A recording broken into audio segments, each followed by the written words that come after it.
City YSRCP MLA అభ్యర్థి MG Khaleel గారితో మన ఇండియా నౌ న్యూస్ టీవీ ప్రతినిధి ప్రత్యేక ఇంటర్వ్యూ.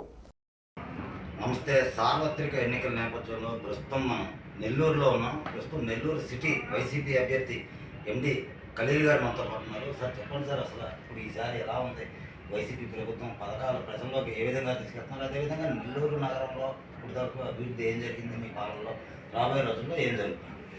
అందరికీ నమస్కారం. ఈరోజు సంక్షేమ పథకాలు జగనన్న ప్రవేశపెట్టిన నవరత్నాలు కానీ ఒక సచివాలయ వ్యవస్థ తెచ్చి వాలంటీర్ వ్యవస్థ తెచ్చి ఈరోజు ప్రతి ఇంటికే గడప గడప ఏ పథకమైనా ఎవరు దళారీలు ఎవరు లేరు మధ్యలో. బటన్ నొక్కగానే అక్క చెల్లెల అకౌంట్లో డబ్బులు పడతాయి. అమ్మఒడి కానీ విద్యా దీవెన కానీ అలా చేసుకుని ఎన్నో ఇలాగే ఈరోజు చూసాం. పెన్షన్ కానీ అందరికి పెంచి కొత్త మేనిఫెస్టో కూడా రిలీజ్ చేశారు. ప్రతి ఒక్క ఇంట్లో 85% నెల్లూరు సిటీలో ప్రతి ఒక్క ఇంట్లో ఏదో ఒక పథకం అందింది. ప్రతి ఒక్కరు ఏమంటే జగనన్న సీఎం చేసుకోవాలని, ఎందుకంటే ప్రతి ఒక్కరు లబ్ధి పొందినారు. ఈరోజు ఏమంటే వేరే వాళ్ళు ఎవరైనా వస్తే పెడతారా, వాలంటీర్ వ్యవస్థ తీసేస్తారా, పథకాలు కొనసాగిస్తాయా లేవా. ఇప్పుడు తెలుగుదేశం గవర్నమెంట్ చెప్తున్నారు మేము పథకాలు పెడతామని. పోయినసారి ఆయన ఏం చెప్పాడు, శ్రీలంక చేస్తున్నారని చెప్పారు. ఈసారి దానికన్నా రెండింతలు పెంచి చెప్తున్నారు. ఎలాగో వాళ్ళు చెప్తే వాళ్ళు చేస్తే శ్రీలంక కాదు, మేము చేస్తే శ్రీలంక అయిపోద్ది. అలాగే ఈరోజు అభివృద్ధి చెప్తున్నారు.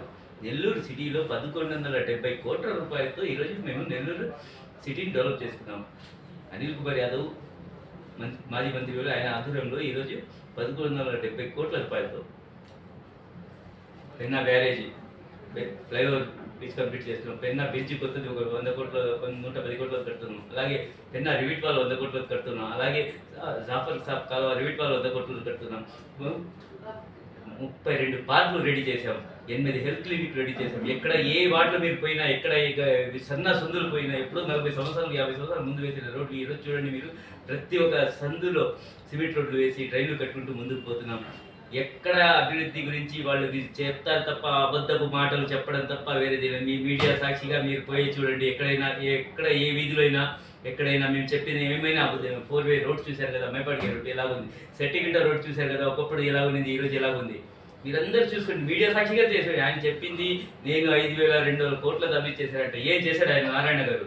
ఎవరైనా చెప్తారా? ఎక్కడైనా ఏంటి ఆయన చేసింది అభివృద్ధి? ఎక్కడైనా చూపించండి. 13 వార్డులలో ఓన్లీ 100 తవ్వేసి వదిలేసి ఒక 2 సంవత్సరాలు ఎంతమంది పడ్డారు, కాళ్ళు ఇరిచేది. అది కూడా మనకి 100 డ్రైనేజ్. మనకి 40 సంవత్సరాలు 100 డ్రైనేజ్ ఉంది మన నెల్లూరు సిటీలో. 11 వార్డులలో 100 డ్రైనేజ్ ఉంది. మనకి బార్కాస్ కానీ, కలెక్టర్ ఆఫీస్ కానీ, గాంధీ బొమ్మ కానీ, టంక్ రోడ్ కానీ మొత్తం చూడండి, మొత్తం 100 డ్రైనేజ్ ఉంది. సంతపేట కానీ మొత్తం ఆయన చేసింది 13 వార్డులలో చేసి, అది కూడా ఒక్క కనెక్షన్ ఇవ్వకుండా, అది కూడా హట్కో నిధులు 900 కోట్ల రూపాయలు హట్కో నిధులు అప్పు తెచ్చేసి 10% వడ్డీతో ఈరోజు మన మీద పేసిపోతే మేము కట్టాము. అది 670 కోట్ల రూపాయలు వైఎస్ఆర్ కాంగ్రెస్ పార్టీ మా గవర్నమెంట్లో మేము కట్టాము.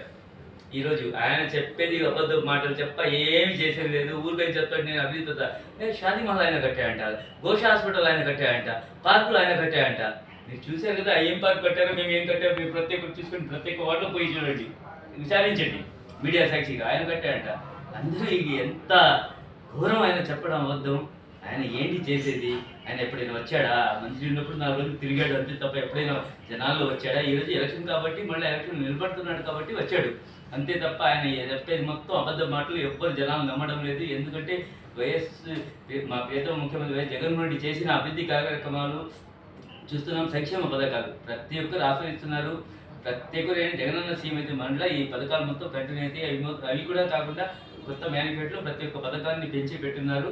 తప్పకుండా ప్రతి ఒక్కరు జగనన్న ఆస్వాదిస్తున్నారు. జగనన్న సీఎం చేసుకోవాలి. ప్రతి ఒక్కరు ఎక్కడ గడపకపోయినా ప్రతి ఒక్కరు బీజేపీ రాబోయే రోజుల్లో ఏదైతే మీ ముస్లిం మైనార్టీస్కి 4% రిజర్వేషన్ ఉందో 4% కూడా ఎత్తేసేసి ఎస్సీ ఎస్టీలకి బీసీలకి మేము రిజర్వేషన్ ఇస్తాము, ముస్లిమ్స్ రిజర్వేషనే అవసరం అన్నారు. దాని మీద రాబోయే రోజుల్లో మీరు ఎటువంటి పోరాటం చేస్తారు? తప్పకుండా మా సీఎం జగన్మోహన్ రెడ్డి గారు చెప్పారు క్లియర్గా మొన్న వచ్చి గాంధీ బొమ్మ దగ్గర మీటింగ్లో చెప్పారు మేము 4% తీయము ఏ పరిస్థితులైనా. అలాగే ఎన్ఆర్సీ క్లియర్ అయ్యి మొత్తం అమలు కానివ్వం ఆంధ్ర రాష్ట్రంలో అని క్లియర్గా చెప్పారు. వాళ్ళు తీసేసా బీజేపీ కూటమి అంటే బీజేపీ, టీడీపీ, జనసేన వాళ్ళు ఏమంటే ముస్లింలకు రిజర్వేషన్ తీసేస్తా అంటున్నారు. మనకు మన ప్రియతమ నేత వైఎస్ రాజశేఖర రెడ్డి ఇచ్చిన ఎందుకంటే కులాలని మతానికి అతీతంగా ముస్లింలు ఎంతోమంది వెనకబడి ఉన్నారు, అందుకోసం ఇచ్చింది. ఏమంటే మనలో కూడా చదువుకుంటారు, మనకు కూడా బాగుంటాయి. ఈరోజు చూస్తున్నారు కదా, మన పిల్లకాయలు కూడా డాక్టర్లు అయ్యారు, మన పిల్లకాయలు కూడా ఇంజనీర్లు అయ్యారు, ఎంతమంది చదువుకొని ఇంజనీర్లు అయ్యారు, చదువుకుంటున్నారు. ఆయన చేసిన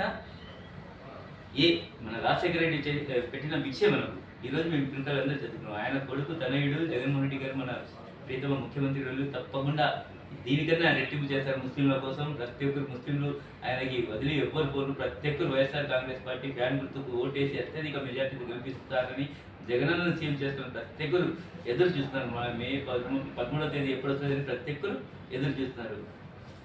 ప్రస్తుతం రాష్ట్రంలో జగన్ పథకాలకి నిధులు సుమారు 70,000 అవుతున్నాయి సంవత్సరానికి, 70,000 కోట్లు. అంతేకాకుండా ప్రస్తుతం చంద్రబాబు 1,26,000 కోట్లు నిధులు సంవత్సరానికి ఇస్తాం, అనేక పథకాలు ఇస్తాం. అమ్మఒడి 15,000 ఇస్తే నేను 20,000 ఇస్తాను, సంవత్సరానికి 3 గ్యాస్ సిలిండర్ ఇస్తాను, ప్రతి మహిళకి 1,500 రూపాయలు అకౌంట్లో వేస్తామని చెప్తున్నారు. అది ఎంతవరకు సాధ్యపడుతుందో మరి. ఆయన పోయినసారి 600 హామీలు ఇచ్చారు, ఏ ఒక్కటైనా చేశారా? ఆయన ఎలక్షన్లో గెలవాలి, ఆయన లక్ష్యం అంతే. ఏమైనా చెప్పేస్తారు నోటితో, ఏంటి ఏది చేసేది లేదు, ఏం పెట్టేది లేదు. ఆయన చెప్పడం ఏమంటే అబద్ధం కానీ ఏమైనా చెప్పి నేను ఎలక్షన్లో నెగ్గాలా, నేను సీఎం కావాలా, ఆయన లక్ష్యం అదే. ప్రజలకు మేలు చేయడం కాదు ఆయన లక్ష్యం. ఈరోజు మన ప్రియతమ ముఖ్యమంత్రి వర్యులు వైఎస్ జగన్మోహన్ రెడ్డి గారు చెప్పినవన్నీ చేసి ఈరోజు ముందుకు వచ్చి మీకు మంచి జరిగితేనే నాకు ఓటేయండి అని చెప్పే గట్స్ అయిన నాయకుడు ఎవరైనా ఉన్నారు మన దేశంలో? మీరే చెప్పండి. ఏమైనా ముఖ్యమంత్రి ఇంతవరకు చెప్పారా? దేశంలో కాదు, ప్రపంచంలోనే ఎవరైనా చెప్పారా నేను మంచి చేస్తే మీరు ఓటేయండి అని? జగన్ ఏదైతే ఇది ల్యాండ్ టైటిలింగ్ యాక్ట్ ప్రవేశపెట్టారో దానికి గురించి చంద్రబాబు మరి పవన్ కళ్యాణ్ ప్రతి సభలో కూడా మీ ఆస్తులన్నీ కూడా ప్రభుత్వం చేతిలో ఉంటాయి, మీ ఆస్తులు కూడా మీరు అమ్ముకోవాలన్నా కొనాలన్నా ఏది చేయాలన్నా సరే మీరు ఒక అధికారిని సంప్రదించాలి, మీ ఆస్తులు అవసరమైతే తాకట్టుకు వెళ్ళిపోతారని ప్రతి మీటింగ్లో ప్రచారం చేస్తున్నారు. ఇప్పుడు ప్రస్తుతం ఇదే ట్రెండ్ నడుస్తుంది ప్రతి మీటింగ్లో. ఇప్పుడు చంద్రబాబు నాయుడు గారికి ఏం లేదు, ఇప్పుడు ఏం చెప్పుకున్నా ఆయన అబద్ధం చెప్తున్నారని ప్రతి ఒక్కరికి తెలుసు. ఎందుకంటే మేము చేసిన నవరత్నాల పథకాల ద్వారా, జగన్ చేసిన పథకాలు నవరత్నాల ద్వారా ప్రవేశపెట్టారు, అదే చెప్తున్నారు రెట్టింపిస్తా అని. ఆయన దగ్గర వేరేది ఇప్పుడు ఏమంటే ఇది ఒకటి దొరికింది, అది సెంట్రల్ గవర్నమెంట్ది, అది తప్పకుండా అది కూడా కానీ ఆంధ్ర రాష్ట్రంలో జగన్మోహన్ రెడ్డి గారు మనకి చేయరు. అయినా వీళ్ళు ఏమంటే ఒక ఆయుధం తీసుకొని అది కావాలని దాన్ని అబద్ధం చెప్పి ఏమంటే వాళ్ళకి మీడియా ఉంది, పేపర్స్, సోషల్ మీడియా మొత్తం ఏమంటే అబద్ధాన్ని నిజం చేయాలి వాళ్ళ ప్లాన్, అంతే తప్ప వేరేది ఏం లేదు. ఇక్కడ ప్రతి ఒక్కరు చూస్తున్నారు, జనాలు చూస్తున్నారు, భగవంతుడు ఉన్నాడు, ప్రతి ఒక్కరు గమనిస్తున్నారు, మీడియా మిత్రులు ఉన్నారు, ప్రతి ఒక్కరు గమనిస్తున్నారు. తప్పకుండా జగన్మోహన్ రెడ్డిని ఎవ్వరు ఆపే శక్తి ఎవరికి లేదు. ఆయన సీఎం అవుతున్నారు, ఆయనకి ఆపే శక్తి ఎవరికి లేదు. ఒకటి ఆయన ఏమంటే అబద్ధం చెప్పుకుని కూటమితో ఏదో కూడా లబ్ధి పొందాలని ఆయన చూస్తున్నారు తప్ప వేరేది ఏం లేదు. ప్రస్తుతం నెల్లూరులో ఎటువంటి పరిస్థితి నెలకొంది? జగన్